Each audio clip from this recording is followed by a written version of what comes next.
Hi, this is Gary Yelton with Electronic Musician and Keyboard Magazines. I'm here with Lippold Haken and Ed Eagan.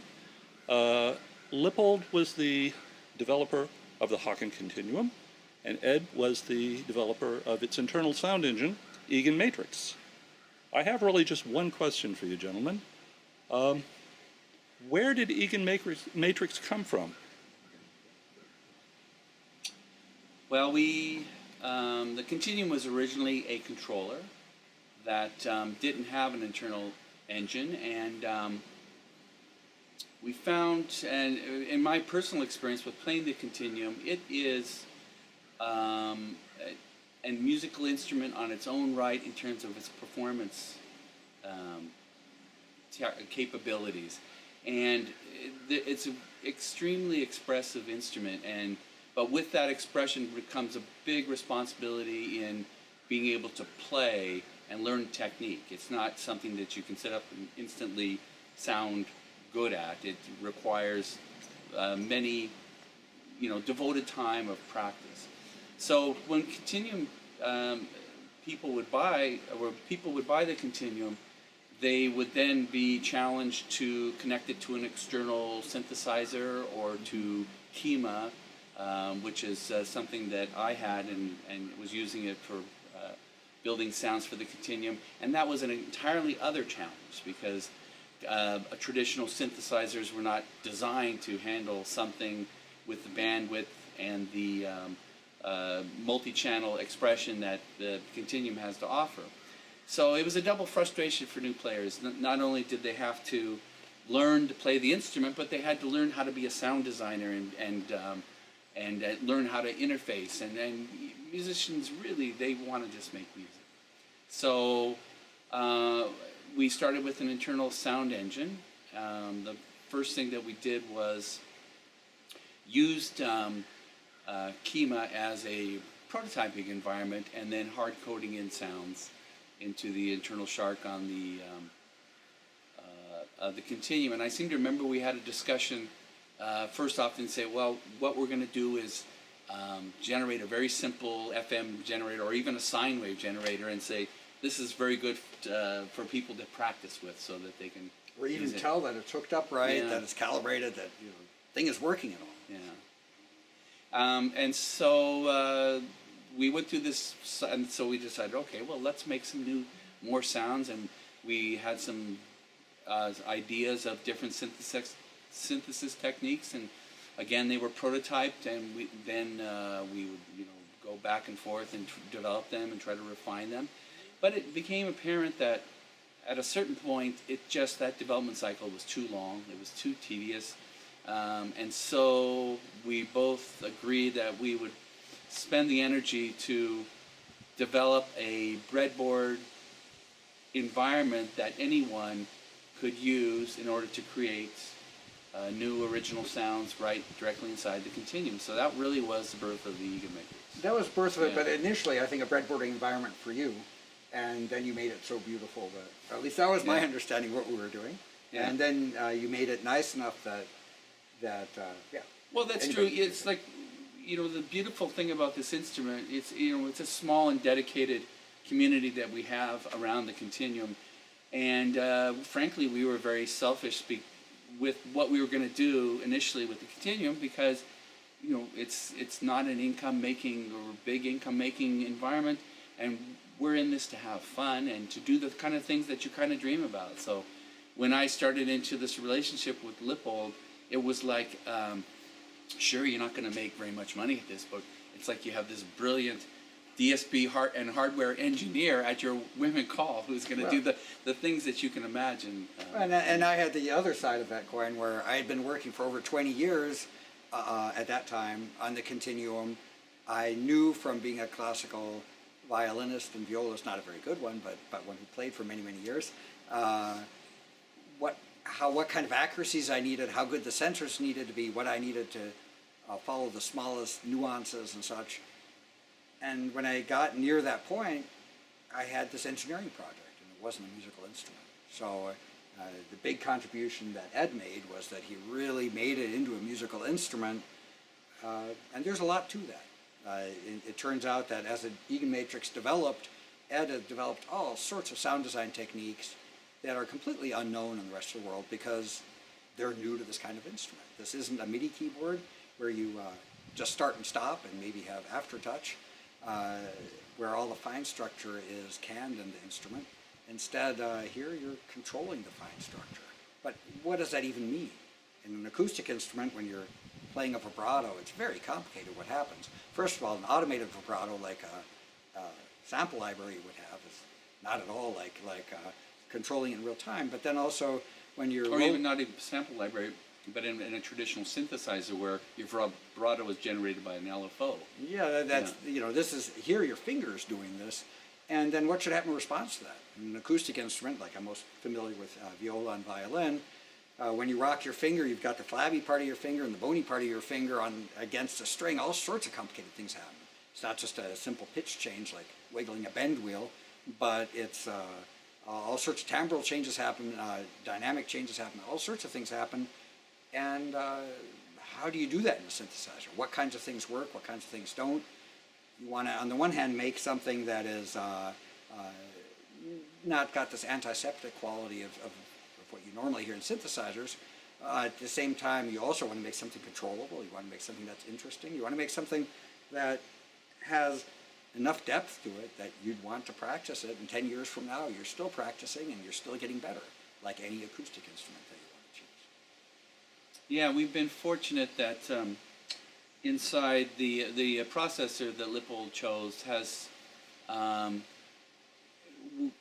Lippold's fundamental design with this is to keep everything inside this single processor and to maximize the potential in there, and it's a wonderful environment. So it means that you take a small part of the world, and this is the world that you're going to explore. And so within that, there are certain things you can't do, but what you do is you let the system decide of the things that you can explore. And it's quite amazing as I've listened to Lippold talk about this, and we've talked about different processors and the way things are used, that really, and even the engineers that develop this DSP, there's just parts of it that are never used. They put these elements in and just no one ever explores it. And Lippold would go into the help environment and do things, and he'd find, you know, things that were incorrect or poorly documented or not documented at all, and basically figure out things. And from within those explorations, we've been able to develop some really interesting and I think quite unique synthesis techniques that we can all exploit, not only within that shark, but within the power that we have within this controller to put all that finger motion into dynamic music making. So it sounds like this has been a collaborative effort from the very beginning. Sure, yeah. Ed bought the first full-size Continuum I sold, I think, in 1999. He started with it. You played some, and I think then it sat for a while. Isn't that right? Yes. Well, it's like going to the gym after a New Year's resolution that you have all sorts of good resolve, but by the time you get to March, you know that you're just saying, I saw some initial progress. So like the Continuum, you know, I saw initial progress, and my life doesn't evolve in a linear format. So I got waylaid by other things in my life in terms of my audio production company, and so I could only devote certain times. And so I sort of fell off from playing it, and then, but that was after initial 3-4 month period, and then I laid off for 4 or 5 months. Came back to it, and then I realized, oh, and this was before I really knew Lippold, and I just bought it as an instrument and was going to work with it in terms of my MIDI software and hardware, and so I got back into it, and I realized, well, there's really is something here, and I've got some ideas. This is making, you know, one thing that people who come to the Continuum, they see it, and then they sort of see it as this pad. And it's, you know, and everyone who kind of sees it says, yeah, I kind of thought of this before, and it was kind of a dream instrument. And they only thought of it in a sort of a generic sense. But I had thought of it too, and I realized there's some really fine expression that can happen. So I called up Lippold or contacted him, and he was quite receptive to getting input on. Well, it was also great with Ed because he was quite proficient at Kima. And there's a lot of, Kima is a fantastic work environment, but there's a lot to know. There's a lot of depth there, and up to that time, many of the Kima owners I had met, really only scratched the surface. And so here was somebody who knew much more about it than I did, certainly. And because it's a general purpose environment, but also really uniquely suited to fast real-time response, it was great. I mean, he immediately had all sorts of ideas, even to the point of there were certainly early on various shortcomings where he could work around them, and then other ones he couldn't work around in the continuum itself. Like I say, I don't play well enough. I would practice trying to imitate, Clara Rockmore's playing, except on the continuum, but well, I didn't ever get there, and I just didn't have the ear. I didn't have the musicianship skills to know what to do. I could tell it wasn't there, but I couldn't tell, okay, so what has to happen next? And so it was just amazing to meet somebody where in the Kima technical world, he knew a lot, so we could converse on that level, but he also really knew this whole world I didn't understand. Yeah, the developers of Kima had a continuum, so it had low-level integration. It made it very simple to work with, and so that whole issue of setting something up, and I'm fairly technically proficient, and it was simple for me, and I enjoyed the ability to not have to worry about that thing and sort of have that automatic connection, and that's the kind of thing you get within the EaganMatrix now. Someone can, excuse me, take their box, have their sounds loaded into it, take it to a gig, and it's a complete musical instrument. They really don't need a computer, or because you can change sounds right from the surface, and not worry about that sort of thing. Not worry about a computer or an external sound box, and it's meant to be played, not to be endlessly struggling with setup issues. To talk about that though, sound design has been pretty standard for many years. I mean, there's different branches of it, but a person with a good ear and limited mathematical and acoustic knowledge can be quite a good sound designer. Here it's really somewhat different, I think. One important thing about the EaganMatrix that I always like to let people know, so they don't think, oh, he did this, I could just do that myself if I just learn what button to push. For instance, there's this idea in many sound design systems of randomizing a patch, and every parameter it comes up with something random, you try it and you listen to it. Well, here it's more like, you take a differential equation and stick random variable, or better example, you want it to write a novel for you, so you pick random letters, it picks random letters for you and see how good the novel is. It just turns out that that kind of idea of just jumping into it and doing something and seeing what happens doesn't work at all. It takes a lot of knowledge, a lot of planning. So my answer, I guess, is, hey, you can modify it any way you like, but it's easy to, like I compare it to acoustic instruments, say woodwinds or something. People generally won't build their own instrument.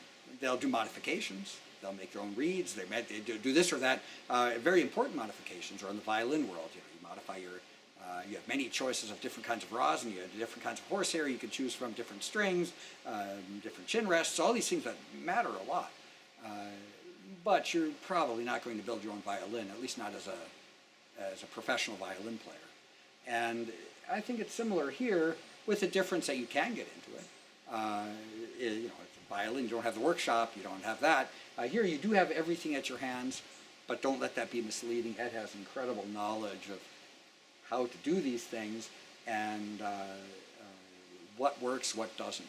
There's this very complex thing. You move your finger and its horizontal position, the pitch and the pressure and the front to back position vary. Well, what are useful ways to affect sound parameters and synthesis algorithms? You don't want to just, when you press harder, you want to just get louder. You don't want to just open up a filter. You don't. It needs to be much more than that if you want to practice the sound for 8 hours a day for the next few weeks and actually be getting better at it and not just bored. There needs to be much more than that. And I think those skills you've really developed nicely. Yeah, one thing I've learned it's been very gratifying to explore within the Continuum, and you don't get this with any other electronic instrument I've ever played, is that it is such a fast system that responds to your input. It's incredibly fast. It's incredibly intimate, and I try to design a lot of the sounds inside the EaganMatrix so that they have this response loop built into that, so that if you hear something that's maybe even a little bit unpredictable, you didn't think that that way the sound was going to initiate, there is design in it that you can effectively, by changing where your fingers are on the surface, correct it to what you had perceived was going to be the event. And that was a fundamental change from, I mean, that's a simple acoustic thing. That if a violin player starts playing and they realize, I had forgotten how much rosin I had on my bow, and now it's making this particular sound, and I lighten up. Well, that's different completely from a synthesizer player who had a pre-programmed canned sound, and it's going to do this thing, and we're going to actuate it. And that sound might have a lot of interesting things going, but it's going to have a certain level of predictability to it. So that's a real fundamental concept to the EaganMatrix and the sound design there, that you can exploit this capability. So it leads that sound design into very exciting directions. But also very new, challenging directions. You know, my dream was always, well, I want the musician to be able to control the, fine structure of every note and how it evolves. But what does that really mean? And what kinds of things work well, what kinds of things don't? It's interesting, he's come up with, since the person is part of this feedback loop, you have many things that you don't have on synthesizers. Like in any keyboard, you have a single velocity, a single value for the start of the note. Well, here you have many values. You really have, for synth people, your finger is the envelope, as people have said at this conference. There are no envelopes. Your finger is the envelope. Your finger is the LFO in many cases. So you're really directly controlling these things. It's interesting that way, though, because that means that you can learn to play one sound very, very well, and a different sound might be very different to play, almost like a different instrument. And we had this event, this thing that happened at the ContinueCon at least once, where Ed would play something, and then, or Ed played something, and then Sally played the same patch, but it sounded completely different. And it's because how she and how he controlled the fine structure of the sounds. Yeah, but our approach to that particular sound, there was many different paths to getting an output, and so that's actually a refreshing thing to see. You design sounds, you think you know what their capabilities are, and then someone else comes up to it, and they have a completely unique experience with it, and it's surprising. And there was no knob twisting in there or anything. No, this was as if I played. Well, I don't play violin very well. If a better player than me play violin and then pass it on to the next person, the same violin, the same bow, get very different results. Well, that's what's happening here, even with the same patch. And then I think there is an allure to that. There's also sort of this thing that's happened in electronic music where people expect to sound good. They expect, I can press the trumpet button or the flute button, and I don't have to invest in them. So here, there's a lot more investment, I think, in learning to play not just the continuum surface, but also the variety of sounds, variety of playing techniques, and that sort of thing. Yeah. And that's part of the track. I've noticed that updates to EaganMatrix are rather frequent. Is that an ongoing collaborative effort between the two of you? You go back and forth, and as we discover bugs, there's okay. Well, there's more to it. Yeah. You expand the capabilities. Well, we have such a passion for it. It really is, something that we both love dearly. So that means you spend a lot of time doing it, and we've got so many things that are on the back burners now. So we just love exploring those things, and so the updates would come even more frequently if it wasn't that, you don't want to release something that's kind of in an alpha version where people, they're going to run into problems. We have to, we can develop these things, but then we go through a cycle of making sure that it's crash-proof, bug-proof as much as we can, so that there's not downtime. You don't want to, hamper the people that are the other people that are using it. But that update frequency is just a reflection of that we we have a lot of knowledge for this DSP set that we've been with for a number of years. There's not a requirement to discard the technology. There's a tremendous amount of things that can be explored, and this is that kind of discarding is a real problem, not only for landfills, but just for a person in their musical journey. You know, we both are very frustrated going to any sort of NAMM or MESA or any type of trade show where it's about basically what's new. And you know, and the thing is, we have something new every week. You know, Ed doesn't earn his living at this. I don't earn my living at this. We both of us have other lives, other jobs, and so the firmware updates are quite frequent. We make quite a few changes, but you know, we don't have QA department. We don't have all of this. Yeah. We have a beta team of perhaps 2 or 3. Yeah, and so, but we also have very skilled, just a skill level of players, I think partly because it's not mass produced, so it's still expensive until mass production would happen. It's just boutique manufactured. And the people that do decide to buy it really spend time with it and really enjoy it and really enjoy these updates and really know how to work in an environment. I think that where they're enjoying learning it, as opposed to being frustrated that they are not instantly sound great. So it's a very gratifying world to work in. I imagine you have a lot of ideas you just don't have time to implement. Oh, absolutely. Yeah. So do you see a roadmap for where it's going to go in the future? Well, we have a roadmap for the summer, but you know, it happens to us that I know that last summer we were gonna. We had things that we thought would be ready for May, and then finally in February we got to the point where we could put this out there. So we have a lot of things, and there's never enough time in the day, but that's part of the fun too. And I think for many of our performers it's similar. They'd love to spend all day with their continuums, but again, it's the thing you look forward to after all the other things you have to do. Well, we can't wait to see where it goes. I'm sure the future is very bright for the Continuum. It's been a pleasure speaking with you, and I appreciate your time. Thank you very much. Thank you.